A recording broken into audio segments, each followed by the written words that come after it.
কিভাবে সাদা কালো ছবিকে রঙিন করতে হয়। খুব সহজে দেখে নিন এবং সাবস্ক্রাইব করুন ভিডিওটাকে। প্রথমে আমরা একটি সাদা কালো ছবি নিব। ফটোশপে ওপেন করে এখানে ইম্পোর্ট করে নেব সাদা কালো ছবিটাকে। তারপরে ইমেজে ক্লিক করে ইমেজ সাইজে ক্লিক করব। ইমেজ সাইজে ক্লিক করে আমরা রেজুলেশনটা বাড়িয়ে নেব কাজের সুবিধার্থে। এখানে আমরা 70 দেওয়া থাকে 300 দিব। তারপর ওকে দিব। দেখুন ছবিটা একটু বড় হয়ে গেছে। তারপর লেয়ারে ক্লিক করে ডুপ্লিকেট আরেকটি লেয়ার তৈরি করে নিব এবং ডুপ্লিকেট লেয়ারের উপর রেখে আমরা সিলেকশন টুল দিয়ে যে স্কিন যে অংশটা আছে শরীরের যে স্কিন অংশটুকু আমরা সিলেক্ট করে নেব। আমরা সিলেক্ট করছি এখন স্কিন অংশটুকু সিলেকশন টুল দিয়ে। এভাবে আমরা সিলেক্ট করে নেব। আপাতত শর্ট টাইমে দেখিয়ে দিচ্ছি। নিখুঁতভাবে করার জন্য একটু লং টাইম নিয়ে কাজ করলেই অনেক সুন্দর হবে।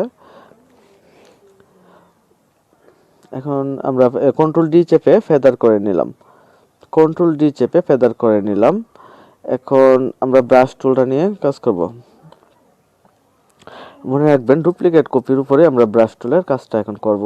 কালার সিলেক্ট করব। এখন স্কিনের জন্য একটা কালার চয়েস করব। ধরেন একটা কালার চয়েস করলাম। তারপর কালার ক্যাপাসিটি 100 করে দিলাম। এখন আমরা ব্রাশ টুলটা দিয়ে পুরো মুখটাকেই কালার করে দেব।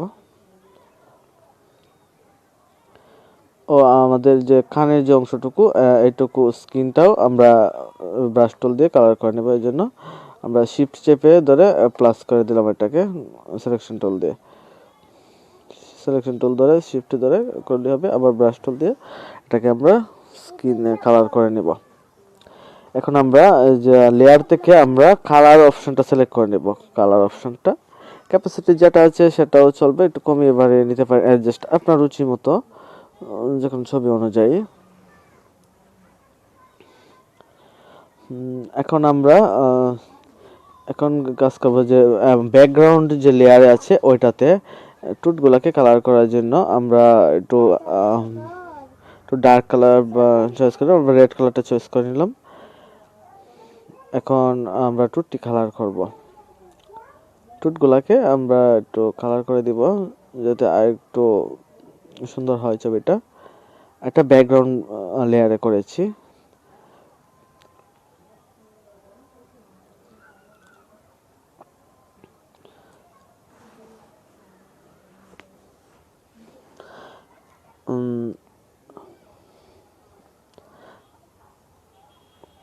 ব্যাকগ্রাউন্ড যে ডুপ্লিকেট লেয়ারটা আছে ব্যাকগ্রাউন্ড কপি লেখা সেটাতে আমরা যাব। এখন সেখানে গিয়ে ইরেজার টুলটা আমরা ব্যবহার করব। ইরেজার টুলটা দিয়ে আমরা যদি এটাকে ডিলিট করে দেই টুটের অংশটুকু, তাহলে ব্যাকগ্রাউন্ডে যে কালার করা যে লেয়ারটা ছিল সেটা শো করবে, সেটা টুটগুলো একটু রঙিন দেখাবে। ইরেজার টুল দিয়ে চোখের অংশটুকু ডুপ্লিকেট লেয়ারে রেখে ইরেজার করে দিব, তাহলে ব্যাকগ্রাউন্ডে যে ডার্ক কালারটা রয়েছে সেটা শো করবে।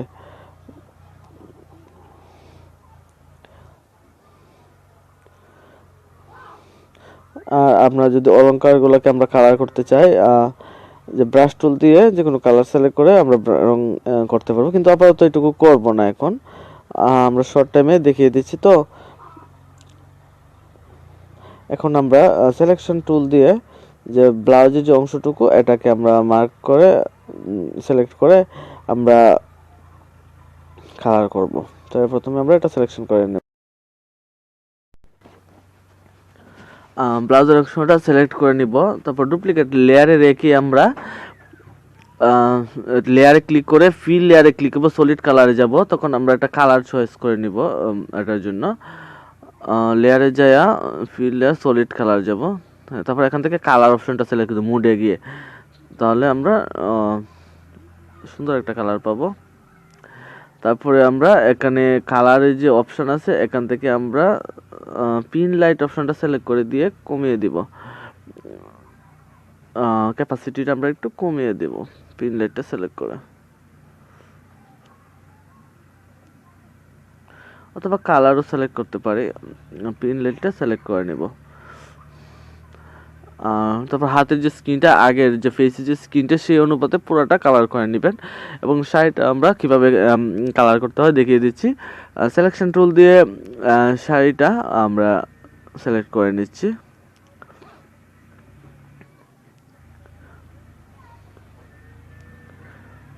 ভিউয়ার্স, আপনারা আরও স্মুথলি করতে পারবেন যদি একটু সময় নিয়ে করেন।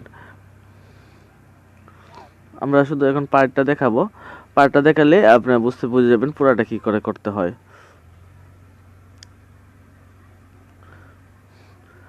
শাড়ির যে পাড়ের যে অংশটা, এটা আমরা সিলেকশন টুল দিয়ে সিলেক্ট করে নিলাম। ব্লাউজটা যেভাবে কালার করলাম সেই রকমভাবে ফেদার অপশনে ফেদার করে নিব, অথবা কন্ট্রোল ডি চেপেও ফেদার করতে পারবেন। লেয়ারে ক্লিক করে পরে নিউ ফিল দিয়ে সলিড কালার, তারপর মোড থেকে কালার সিলেক্ট করে নিব। তারপরে আপনার পছন্দের মতো কোনো একটা কালার চয়েস করে নেব।